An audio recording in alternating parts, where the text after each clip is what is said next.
নমস্কার। শুভায়ু ভবতু। সুস্থ থাকতে কে না চায় বলুন? সবার প্রথম দাবি হলো সুস্থ থাকতে হবে।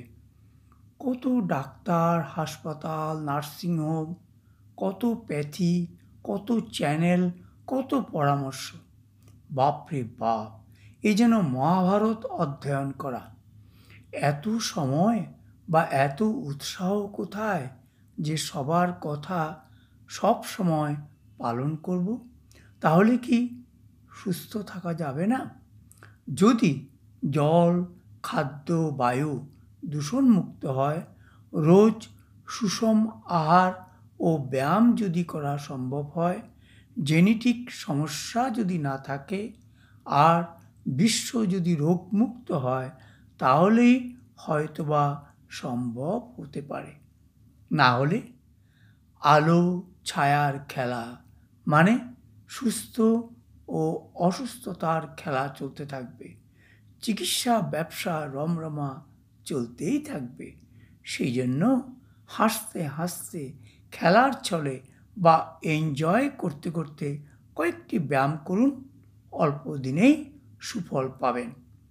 1. হাততালি দিন 25 বার, শেষ হবে রোগের কারবার। 2. পায়ের তলা ঘষুন 25 বার, যেতে হবে না বিউটি পার্লার। 3. হাত ঘষলে 25 বার, এনার্জিতে ভরপুর থাকতে পারবেন দিনরাত। 4. আঙুলের মাথা ঘষুন, বৃদ্ধ অবস্থাকে দূরে রাখুন। 5. মন খুলে হাসুন, প্রতিদিন সুস্থ থাকুন। 6. সকালে বা বিকালে হাঁটুন প্রতিদিন, যুবক থাকবেন চিরদিন। 7. 10 মিনিট হালকা দৌড়ান, পেটের রোগকে বিদায় জানান। 8. রোজ গান শুনে নাচুন, দীর্ঘজীবী হয়ে উঠুন। 9. রোজ শুনুন সঙ্গীত, মন হবে পুলকিত। 10. শরীরের ম্যাসাজ নিজে নিজে করুন, মানসিক সুস্থ থাকুন। 11. বন্ধু বানান, মনের রোগ সারান। 12. সবাইকে ভালোবাসুন, সবাইকে শুভেচ্ছা দিন ও নিন, যা দেবেন তা পাবেন।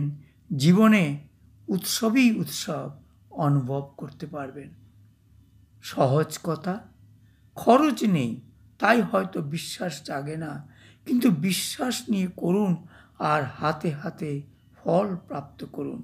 এর সাথে বাড়ির সবাই মিলে একটা নির্দিষ্ট সময়ে ঈশ্বরের সাথে ধ্যান বা ঈশ্বরের কাছে প্রার্থনা করুন, নিজের ও সবার মঙ্গলের জন্য।